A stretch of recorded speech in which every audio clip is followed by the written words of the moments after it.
¿Cuál es el peor mono que existe de los que tú has vivido?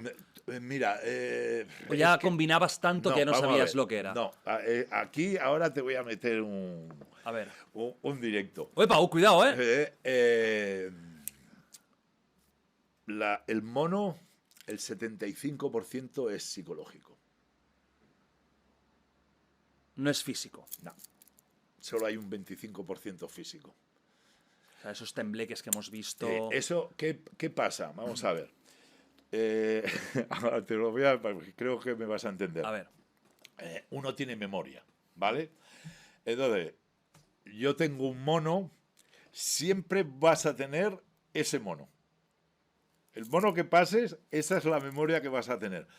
Yo ahora llevo 22 años tomando las pastillas para el SIDA. Como pase 24 horas sin tomarla, tengo síntomas de síndrome. Que es totalmente psicológico. Porque... No, es dan síndrome. Llevo 22 años tomando unas pastillas. No es psicológico. O sea, te verían un mono. Yo dejo de tomar esas pastillas y me coge un monazo que me cago, porque yo he tenido monazos muy gordos. El mono es la denominación popular con lo que se conoce a un síndrome de abstinencia, pero no, científicamente no se ha descrito ningún síndrome de abstinencia al uso de antirretrovirales, ni tampoco ningún síndrome de retirada, como puede pasar con los antidepresivos, con algunos antipsicóticos, con un síndrome de retirada con que podría pasar con beta bloqueadores, con prazosina o con clonidina. Pero el mundo o la neurobiología de las adicciones es muy amplio, así que podría ser que todavía no exista literatura al respecto, pero al sol de hoy no se habla de un síndrome de abstinencia antirretrovirales o de un síndrome de retirada a estos. Bienvenidos a este video, vamos a hablar de la farmacología de los antirretrovirales, medicamentos usados en el tratamiento del VIH. Lo vamos a hacer con un enfoque para estudiantes de medicina y médicos generales. Yo soy médica toxicóloga, pero soy también médica general. A pesar de que soy médica toxicóloga, no soy especialista en el tratamiento de los pacientes con VIH, por lo tanto puedo incurrir en muchos errores que si quieren me los pueden comentar abajo. Estoy tratando de dar una clase porque sé y he pasado y he sufrido el estudiar los antirretrovirales como grupo de medicamentos. Vamos a hacer una clase corta, dinámica, que nos permita como afianzarnos más en este conocimiento. Se nos van a quedar muchas cosas por fuera, como interacciones con otros medicamentos, con medicamentos de su mismo grupo o con alimentos, pero podemos hacer una clase aparte acerca de esta temática. Sin más dilaciones, comencemos. Y vamos a iniciar con una animación de cómo se replica el virus del VIH. Es un virus que tiene una envoltura lipídica, que tiene varias glicoproteínas muy importantes para la unión a la célula hospedera, como la GP120 y la GP41. Tenemos que en la cápside encontramos su material genético. Ese material genético es ARN. Y también tenemos varias enzimas muy importantes para este ciclo de vida del virus del VIH. Esas enzimas son la transcriptasa inversa, que es un blanco molecular farmacológico, la proteasa, la integrasa. Normalmente lo que pasa es que la GP120 se une al receptor CD4 de la célula hospedera. Esa GP120, en teoría lo que se cree es que está escondiendo la GP41. Cuando se expone esta GP41, se da un cambio conformacional y con ayuda del correceptor, que puede ser de varios tipos, ese correceptor puede ser de tipo CXCR4, principalmente en la célula T, o también un correceptor de tipo CCR5, que es un blanco farmacológico también. Se da la fusión, la entrada, se libera el material genético, que es ARN. A partir de este material genético se va a producir una cadena de ADN, que eso está en contra de lo que era el dogma normal de la biología, que era que a partir de ADN se produce ARN, pero en este caso es inverso y por eso se llama la transcriptasa inversa. Luego se produce una segunda cadena para que esta cadena sea de doble hélice. Y este material genético se va a integrar al material genético nuclear de la célula por medio de una enzima que se llama integrasa. Esta integrasa es un blanco molecular farmacológico que lo vamos a ver en esta presentación. Una vez este material genético está integrado a la célula, el virus utiliza la maquinaria celular para producir su propio material genético. Normalmente lo que pasa es que hay transcripción del ARN mensajero y luego se da la traducción de proteínas. Después de esta traducción de proteínas se produce una poliproteína. Esta poliproteína va a ser partida en proteínas estructurales por medio de la proteasa, que también es un blanco farmacológico. Pues una vez sintetizadas esas proteínas estructurales, va a haber una salida del virión, se va a llevar un pedacito de la membrana lipídica, que es un virus envuelto, y bueno, esto es todo. La terapia antirretroviral, llamada TARGA en español o terapia antirretroviral de gran actividad, también con su sigla en inglés HAART, Highly Active Antiretroviral Therapy, es una terapia que está recomendada para el 95% de los pacientes con coinfección por VIH. Esto ha cambiado en los últimos años, pues antes se decía que la terapia se iniciaba dependiendo si tenía alguna enfermedad definitoria de SIDA, el número de recuentos de CD4, el número de recuentos de las copias, la carga viral, pero esto ha cambiado y ahora lo que se quiere es que todos los pacientes que tengan infección por el virus de la inmunodeficiencia humana tengan el tratamiento. La terapia TARGA o HAART se caracteriza porque se usan 3 medicamentos y la razón de que se usen 3 medicamentos es principalmente porque se quiere que haya menor replicación viral, menor tasa de mutaciones, aumento de la sobrevida del paciente y reducción de la transmisión del virus. Tenemos aquí este cuadrito donde podemos ver los principales grupos farmacológicos que se utilizan en el tratamiento del VIH. Los vamos a ver un poquito al revés de cómo vimos el ciclo del virus, pero es principalmente por cómo han aparecido en la historia, los más antiguos a los más nuevos y también de los más importantes en general. Tenemos que se dividen en varios grupos. El primer grupo que vamos a ver son los inhibidores de la transcriptasa inversa, análogos de los nucleósidos o nucleótidos. El segundo grupo son los inhibidores de la transcriptasa inversa, no análogos de los nucleósidos o nucleótidos. El tercer grupo son los inhibidores de la proteasa, el cuarto los inhibidores de la integrasa y el quinto los inhibidores de la entrada, que podemos tener de varios tipos. Si ustedes ven entre paréntesis hay una abreviatura que básicamente es eso, no es algo para aprender ni para que se dejen la vida en eso, sino que es cuando lo vean es para que sepan que tiene una abreviatura y que se pueden identificar de esa manera. Este es el mismo cuadrito, pero miren lo que les voy a mostrar. Es una forma rápida de recordar y es que de ellos se puede hablar sin decir ese nombre tan largo del grupo farmacológico al que pertenecen, sino que lo podemos resumir. Aquí tenemos que los inhibidores de la transcriptasa inversa, análogos de los nucleósidos o nucleótidos, se pueden resumir así: ITIAN, o inhibidores de la transcriptasa inversa, análogos de nucleósidos. Tenemos en este grupo ITIN, o inhibidores de la transcriptasa inversa no análogos de nucleósidos.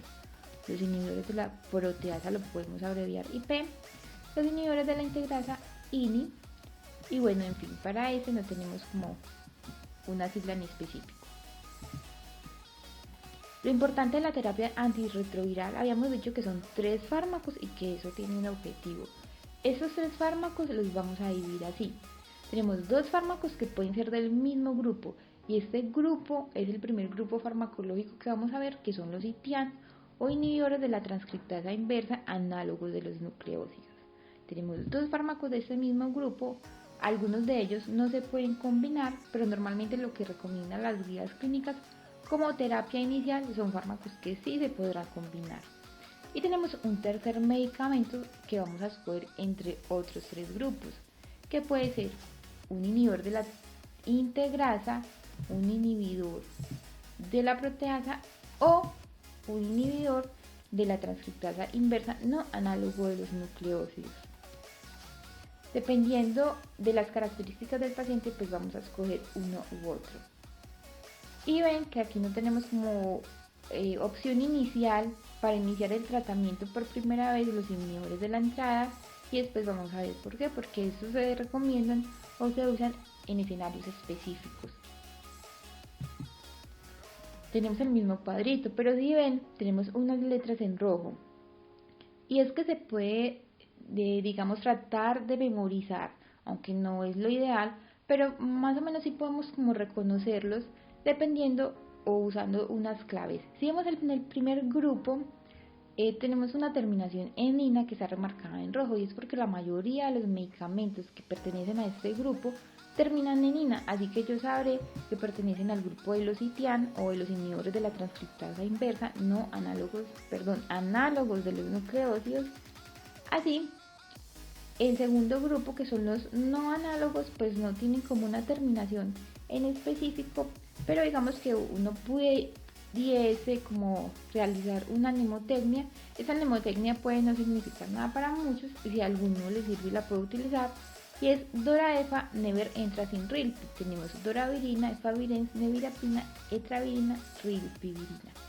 Así tenemos el tercer grupo, inhibidores de la proteasa que terminan en navir, y tenemos el cuarto grupo, terminan en gravir.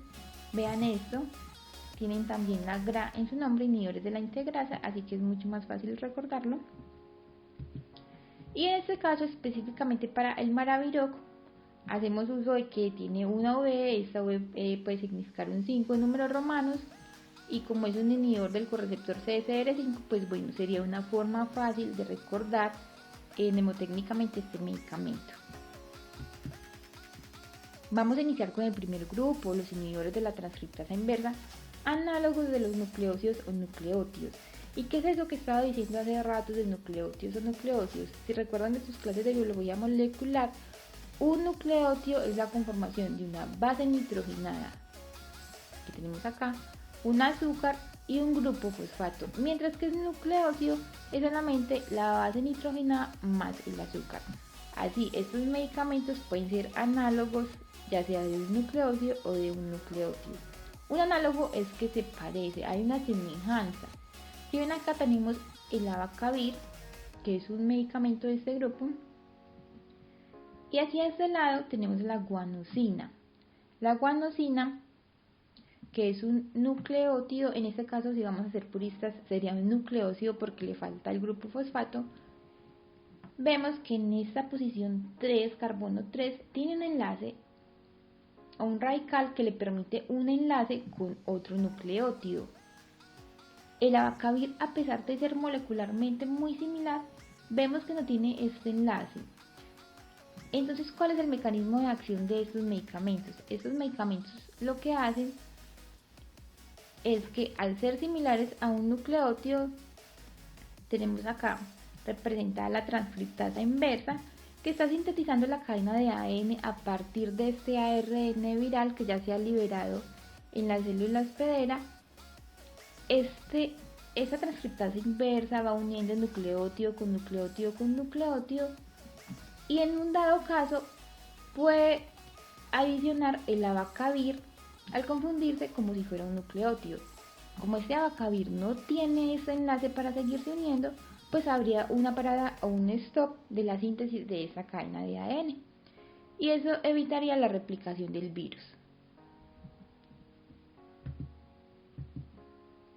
Entonces hablemos de esos medicamentos, hablemos inicialmente de los análogos de los nucleósidos, que tenemos varios, como la acidobudina. Clásicamente se ha caracterizado porque produce mielosupresión, una anemia con aumento del volumen corpuscular medio. Tenemos el abacavir, que es muy importante. Pues para el inicio de este medicamento hay que determinar si el paciente puede estar predispuesto o no a sufrir un DRES, que es una reacción cutánea farmacológica que puede ser muy grave. Y esto se determina según la presencia del HLA-B5701. Siempre que se vaya a iniciar este medicamento hay que tener en cuenta que el paciente no sea positivo. Si fuese positivo no se puede iniciar el medicamento. También tenemos la lamivudina y tricitabina, que también pueden ser efectivos contra el virus de la hepatitis B. Entre los nucleótidos, pues tenemos el tenofovir. El tenofovir es un medicamento que tiene varias formas farmacéuticas. Una antigua o clásica, que era el difumarato, y se caracterizaba principalmente por producir toxicidad renal, hipofosfatemia y osteoporosis. Esto se ha mejorado con los años con la forma TAF o alafenamida, que produce menor toxicidad renal. Así que en general los pacientes actualmente debiesen estar con tenofovir alafenamida. Sin embargo, muchos pacientes pudiesen estar con la forma clásica, y si están bien medicados, libres de efectos adversos, no habría por qué suspenderlo. ¿Cuáles son los efectos adversos de este grupo? Este grupo tiene varios efectos adversos que pueden compartir, principalmente los trastornos gastrointestinales, que es lo que siempre aparece en las películas, que cuando se toma terapia antirretroviral, pues hay mucha diarrea, mucho vómito, mucho dolor abdominal. Esto realmente se ha mejorado con los años. También pueden producir toxicidad mitocondrial, hepatotoxicidad, acidosis láctica.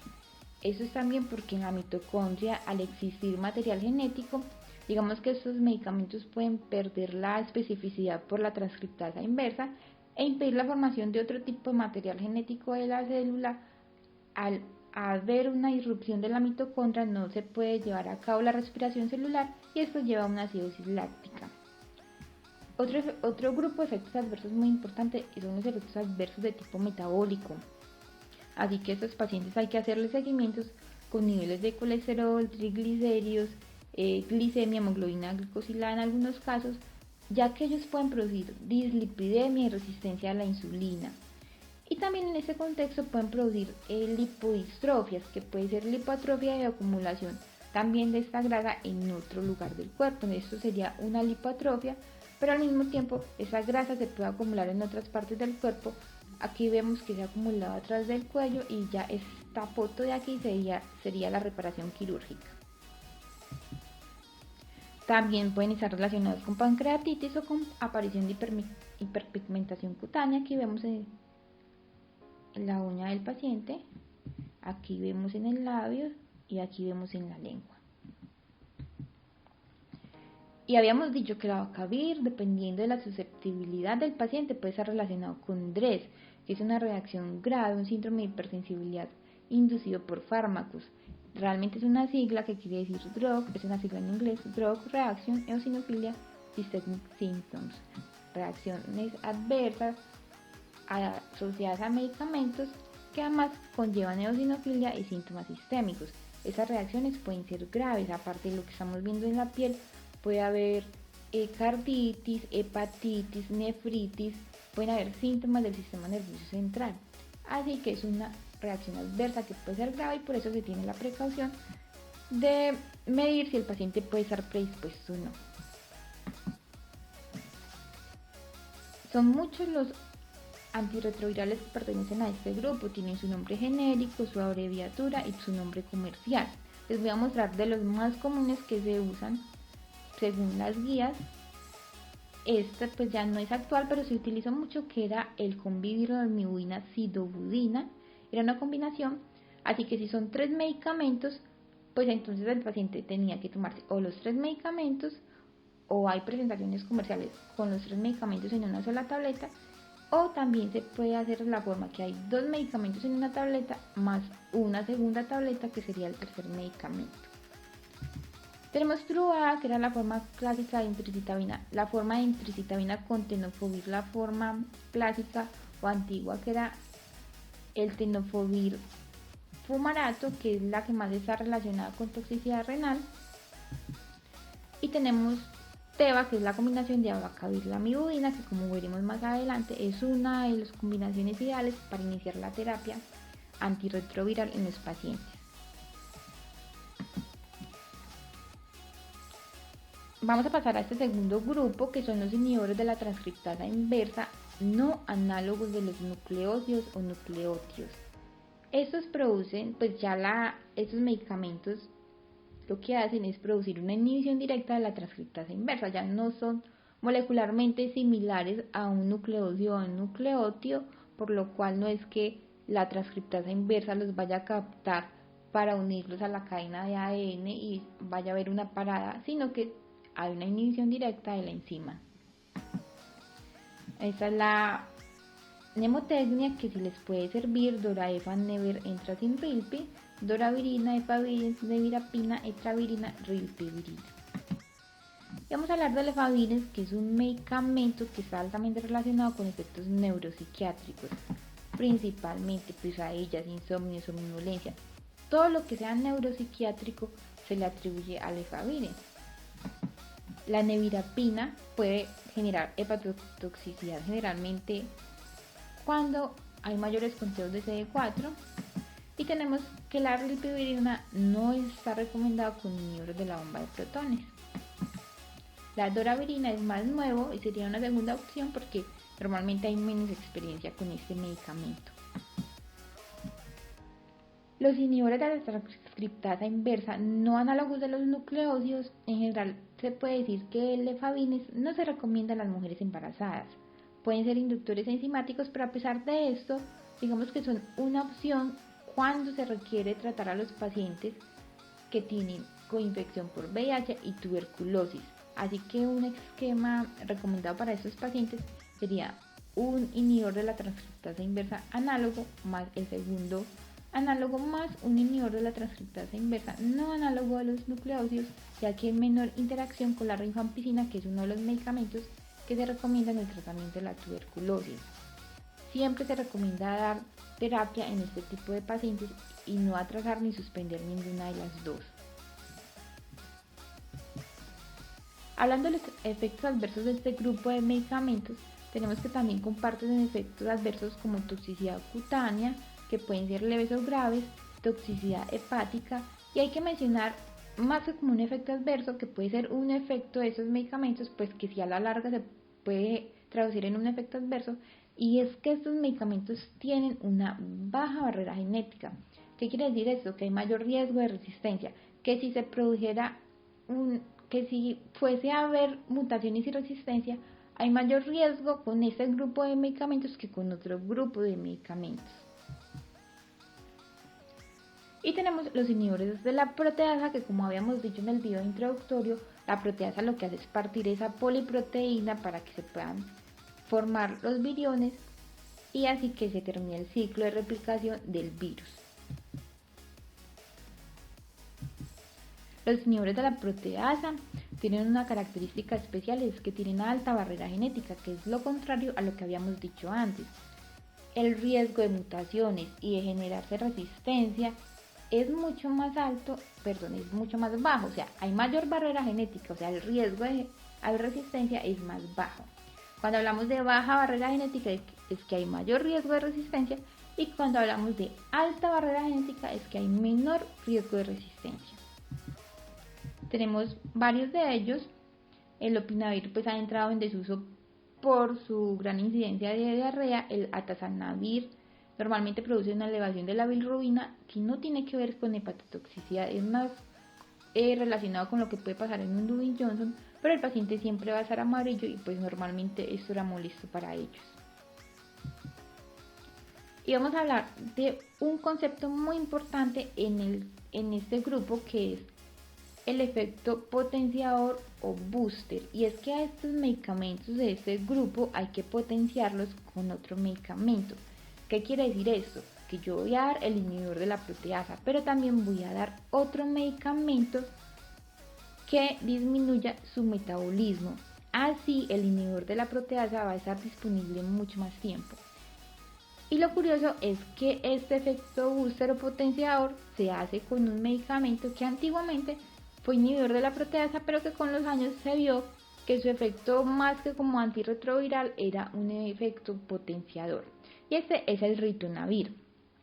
Así que cuando ustedes vean el ritonavir en combinación con otro medicamento, no es que sea un medicamento como tal en el tratamiento, sino que es un potenciador de ese otro medicamento. Lo que es el ritonavir como tal es que actuar como potenciador o booster, impidiendo o inhibiendo la CYP3A4 del sistema microsomal hepático. Al inhibir esta enzima no se lleva a cabo el metabolismo del inhibidor de la proteasa y pues va a permanecer más tiempo. Tenemos aquí otro otro potenciador que se llama cobicistat. El cobicistat, aunque no pertenece al grupo de los inhibidores de la proteasa, lo pongo acá pues para que se vayan familiarizando con los que son potenciadores.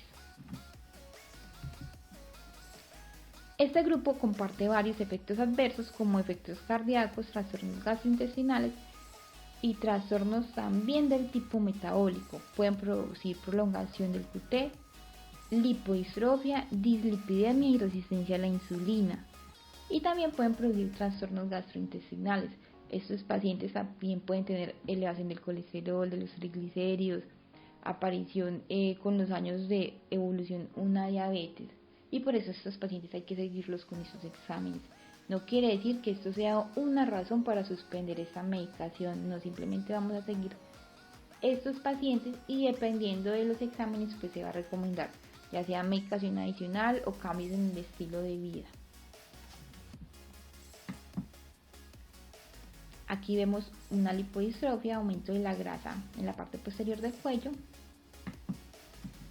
Y vamos a pasar a los inhibidores de la integrasa. Los inhibidores de la integrasa, como ya se dijo, inhiben la integración de esa nueva cadena de ADN al ADN de la célula hospedera.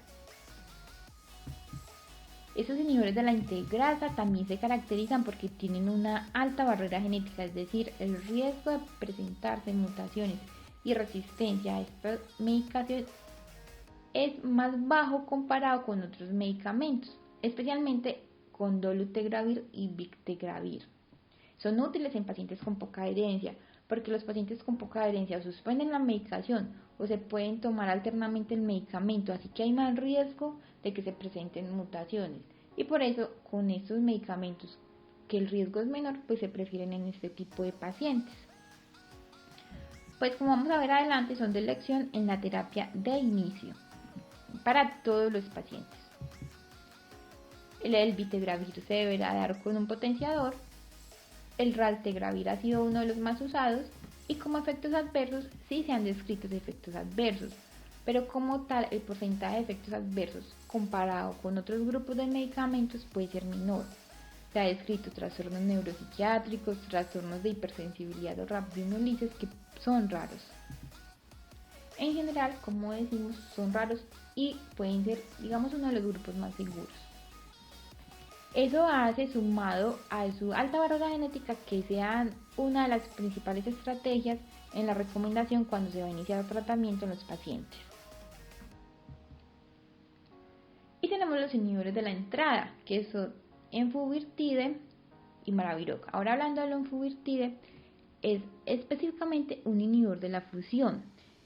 Este medicamento lo que hace es unirse a la glucoproteína GP120 y que se presenta en la envoltura del virus y evita los cambios conformacionales necesarios para la fusión. Habíamos visto un gráfico, digamos en el video introductorio en el que la GP41 se hace para la GP120, pero esta gráfica de acá es lo que normalmente está más acercado a la realidad, y es que la GP120 es esta de acá, que en cierta forma está cubriendo la GP41. Cuando la GP120 se une al receptor CD4 de la célula hospedera, esto de acá sería el virus, pues se va a exponer la GP41 y se va a dar un cambio conformacional que favorece la fusión. Lo que hace el medicamento es impedir esta unión, impedir el cambio conformacional. Este medicamento es un medicamento que se usa por vía subcutánea, no es una primera opción, solamente se recomienda como última opción pacientes que tienen replicación viral a pesar del tratamiento.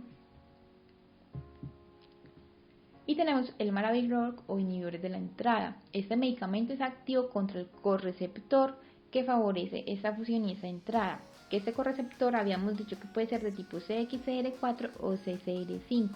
Este medicamento solamente es útil cuando el VIH tiene tropismo por el correceptor tipo CCR5. Así que habría que determinar por pruebas qué tipo de tropismo tiene el VIH, el virus que está infectando al paciente, para definir si se inicia o no se inicia la terapia. Habíamos dicho que el maraviroc, pues una forma fácil de recordarlo es que tiene esta UV, que puede significar 5 en número romano y que por tanto es una forma fácil de recordar asociarlo con que el nivel correceptor CCR5.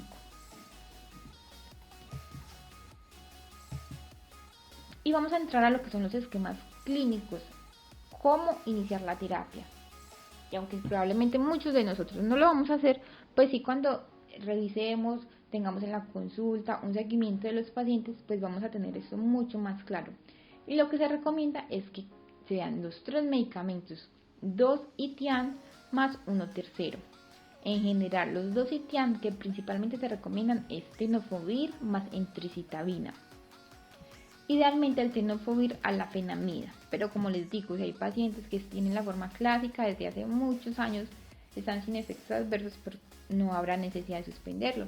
Así como hay pacientes que tienen otro tipo de tratamiento desde hace muchos años. La carga viral se ha reducido, los CD4 han aumentado, está asintomático, por lo tanto no habría razón para suspender esta medicación y se seguiría con este mismo tratamiento. Esas recomendaciones son nuevas para los pacientes que vayan a iniciar tratamiento. Obviamente, si el paciente no ha respondido o el paciente tiene efectos adversos, pues también se cambiarían a estas indicaciones. Entonces tenemos tenofovir más entricitabina o abacavir más lamivudina. Para recordar que el tenofovir, la forma ideal sería la forma nueva o alafenamida, y que si se va a iniciar abacavir hay que determinar si el paciente tiene la predisposición genética para sufrir DRES o no. Y como tercer medicamento tenemos idealmente iniciar con dolutegravir. Ya dijimos que tienen alta barrera genética y que en general los efectos adversos, aunque pueden aparecer, son más raros comparados con otros grupos. Así que mi opción inicial sería un inhibidor de la integrasa, que en este caso sería el dolutegravir. O pues dependiendo de las características del paciente, los efectos adversos, las interacciones, pues podría usar un inhibidor de la proteasa que esté potenciado o un inhibidor de la transcriptasa inversa no análogo de los nucleósidos. Recuerden que los inhibidores de la entrada no son primera opción. Y recuerden que el tenofovir más entricitabina también puede ser útil en pacientes que tengan infección por el virus de la hepatitis B. Aquí tenemos un medicamento que es la combinación de entricitabina y la forma nueva de tenofovir a la fenamida. En teoría, un paciente estaría medicado con esta, que es la combinación de entricitabina y tenofovir, más este, que es el dolutegravir.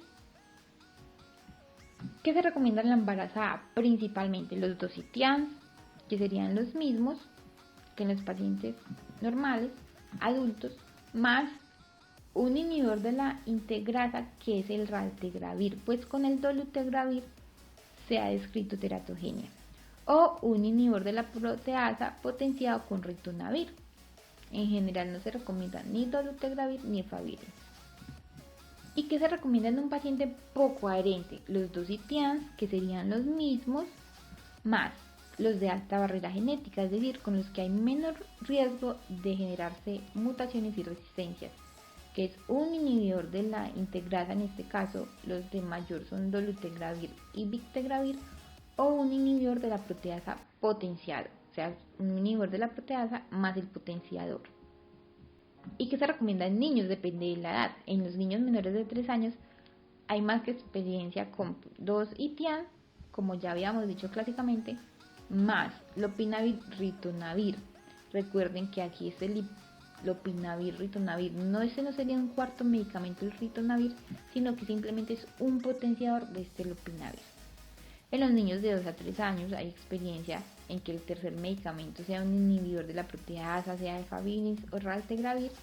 Y en los mayores de 12 años pues se recomienda el esquema normal que se recomienda en adultos. El Caletra es un medicamento que ha sido muy ampliamente usado, que es la presentación comercial, es una de las presentaciones comerciales de la combinación lopinavir-ritonavir. Recuerden que es un solo medicamento pero que está potenciado. Y quiero hablar un poquito de la biterapia, porque pueden ustedes estar revisando el tema y ver que existe una biterapia, porque sí, les he estado hablando toda la presentación de 3 medicamentos, porque una biterapia.